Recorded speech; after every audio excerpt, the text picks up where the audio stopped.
Shooting before, మీ shooting cinema release కాకముందు అదో స్పాట్లో ఒక వీడియో నెట్లో రిలీజ్ అయింది బాగా. ఏంటది, రేష్మి అండ్ హీరో బైక్ మీద కెమెరామెన్ వేసుకొని వెళ్ళిపోవడం, మీరు అరుస్తూ ఉండడం.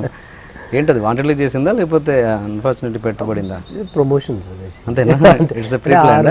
ఆ రోజు ఐ థింక్ ఎవరి కోసం వెయిటింగ్, యాక్టర్ కోసం లేకపోతే దేని ఎక్విప్మెంట్ కోసం వెయిట్ చేస్తున్నాం. అండ్ దెన్ ఆ టీవీఎస్ ఇది ఉంది, అది మూవీలో కూడా ఉంటుంది, అది వాళ్ళ హస్బెండ్. అండ్ దెన్ సదాగా సిద్ధు ఎక్కి కూర్చున్నాడు, స్టార్ట్ చేశాడు. ఆటోమేటిక్గా అది అప్పటికప్పుడు అలా వచ్చిందనమాట. సరే అండ్ దెన్ నేను షూటింగ్ వదిలేసి వెళ్ళిపోతాను. మేకింగ్ వాళ్ళు ఉన్నారు, ఎలాగో మేకింగ్ చేస్తున్నారు అని అంటే, సరే నేను లేపుకెళ్ళిపోయినా హీరోయిన్ అని. సరే లేపుకెళ్ళిపోయినా. సో వచ్చి అంటే ఎక్కి కూర్చున్న తర్వాత సినిమాటోగ్రఫర్ కూడా నువ్వు కూడా వచ్చే, ముగ్గురు కూర్చొని జంప్ అయిపోయినట్టు. అంటే అదేదో మేము ప్రమోషన్ కోసం ప్లాన్ చేద్దామని కూడా చేయలేదు. మేము ఒక 10 minutes బ్రేక్ దొరికింది, వి జస్ట్ హ్యాడ్ ఫన్ అనమాట. అయిపోయిన తర్వాత తీసుకొచ్చి అది మనం పిఆర్ఓకి చూపిస్తే, సార్ ఇది బాగుంది, ఇది వాడుకుందాం అని.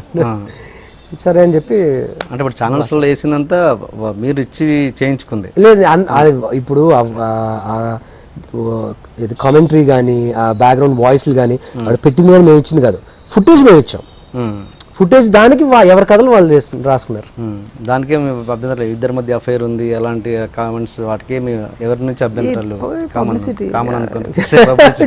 ఇప్పుడు అఫైర్ ఉంది అని అన్నారు అని వచ్చింది బయటికి, రేపొద్దున పాట రిలీజ్ అవుద్ది, అప్పుడు తెలుసు కదా పాట రిలీజ్ అవుద్ది. రిలీజ్ అయిన తర్వాత this should add fuel to the song, because ఈ సాంగ్ లో కెమిస్ట్రీ అంత బాగా వర్కౌట్ అయింది అని అంటే డెఫినెట్గా రేపొద్దున అఫైర్ లేదన్నా ఉందని అనుకుంటారు. అరే వాళ్ళ అబద్ధాలు చెప్తున్నాడు, అయ్యింది వాళ్ళకి అఫైర్ ఉంది అని పక్కా ఫిక్స్ అయిపోతారు. Let it be promotional thing.